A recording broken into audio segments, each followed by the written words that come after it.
Hey everybody, Mack Turner with the Save Acworth History Group. We're back out here with our video series today. We got a real treat for you today. We're by these old buildings on Northside Drive, and we're actually standing right in the middle of the old Highway 92. So we got a guest here today, Ray Clark. His grandparents own these buildings. I'll let him tell you all about that. Ray, welcome. Thank you, sir. Go ahead and tell us a little bit about your grandparents. My grandparents, Daisy Chastain. She's Daisy Kemp Chastain. She came from the Kemps all out here in Cherokee and all. But her husband, Uncle James A. Chastain, he wasn't my grandfather, but he was Daisy's second husband. But anyhow, he he bought some of these buildings, I know, before my grandmother and Uncle Jim married. But she lived in the one on this end up here, the first building, for years and years. The front of the building was had been a shoe store and storage, whatever, but there was several businesses in those buildings years back. I'm talking on back in the late 1800s. But she owned two more beside that, besides these two down here, three down here. There was three here she owned. Well, they sort of mix these things up here, but the end building for sure, and brick. But she had lived here all of her life. She was from here, and but Uncle Jim was a harness maker. His daddy was a harness maker, and his great granddaddy was a harness maker, and he of course built harnesses for mules and horses. And later on he had a shoe shop, repair shop in that end building, and my dad was in with him in that business. But they were in business in the 40s, mid to late 40s.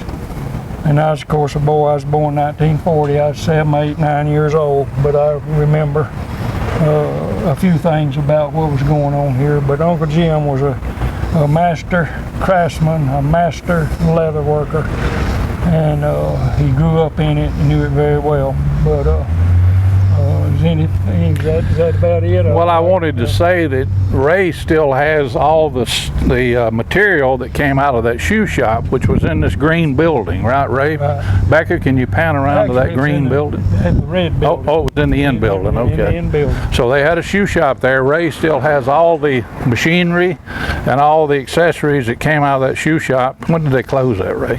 About 47, I think, 46, 47. Okay. But I got all the equipment it takes to run a shoe shop, and I don't go into all the specifics of that, but Uncle Jim could operate anything in there, and hand tools, all kind of hand tools and everything. But I do have it at home. It's in storage, and one of these days I might do something with it. Actually, when we moved it to my house, my dad did hook up had to run some electricity out there, and the machine did run, but it hasn't run in 50 years or so. But it could be made to run without too much trouble. But tell us your daddy's name. Emmett R. Clark, my dad. Okay. We'll have some more questions for Ray in a minute. I wanted Becca to pan the camera around to this building right here. I found out, I done a little research on it from a friend of mine, Don Shepard, who graduated from high school in 1963 and went to work for the toy factory. And what happened was, that was the building where they done all the sewing. And the building right across the street here, and two buildings, was where they did the layout, the cutting, and everything, and then they carried it over there to sew it, and it was shipped out of the basement of that building right there. As you go down the street, you can see the basement. Also, Star Printing started their business right in one of these buildings in the late 60s, and we have seen a truck there from some old pictures that says New Way Cleaners. Now, we don't know if they were there, just parked there. But Ray, can you tell us a little more about this end building, about being a cotton storage? Yeah. Back in, of course, late 1800s, early 1900s, of course, I know people that have looked at the history of Acworth, you know, these Cobb County history and Acworth history. You can see the cotton wagons right on Main Street over here. I believe it's where the picture was taken around Allen, somewhere over there. But my grandmother told me, told my brother, and it was just common knowledge that that building was a cotton warehouse for storing cotton. And my grandmother seen wagons coming out of Cherokee County, cotton on them, mules, wagons, and they'd drive around to the back of the building, sort of under the building. There's a little road there running right on the end of the building, and they'd drive they could drive all the way around that thing and come out. But it was definitely a cotton warehouse. I don't know. I know the Macmillans had an interest in that, and the Altreys and somebody else. But anyhow, that was where they bought a lot of cotton. And of course, it was shipped out here, out of town. I think, from what I've been able to find out, most of the cotton was sent up north. We didn't have the textiles and machinery and the technology to do anything with it. It was all, most of it shipped up north. But I know for sure those were cotton. The upstairs was a cotton warehouse. Do you want to elaborate on the Oddfellows? Yeah, I can say something about them. I found I got some deed stuff here with me, but I don't know when this was. I couldn't find a date, but this Oddfellows group is an old fraternal organization. They started even in England about in the 1700s. They were over here. Some of them I looked at were chartered in 1890, 95 along in there, but this was this was for whites and colored, and it was something very similar to the Masons that's here today.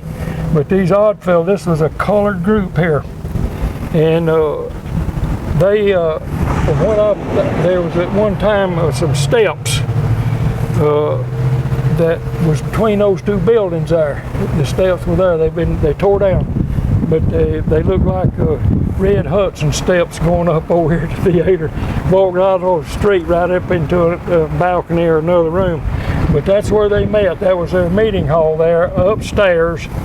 And of course, Granny rented those buildings late when I remember. And I know some people that rented those buildings, but that's where the colored Oddfellows met, had their meetings there, and I don't know when that was, but I'd say it was probably, could have been around as early as 1900. And I was or a little after that, but we know pretty much what they was used for since then. But they were a unique organization, I guess, as far as Acworth is concerned. But those Oddfellows had a lot of members, and it was a national organization. Well, I'd like to say thank you to Ray, and I've been around here all my life, and that building's been a mystery to me. I had never been able to find out. Even Nancy Maxwell said as long as she can remember, that building's been empty. It has been. So it's been empty for a long time, but now we know what was in it. So, Ray, thank you very much. Yes, sir. And we'll sign off for today. Thanks, everybody.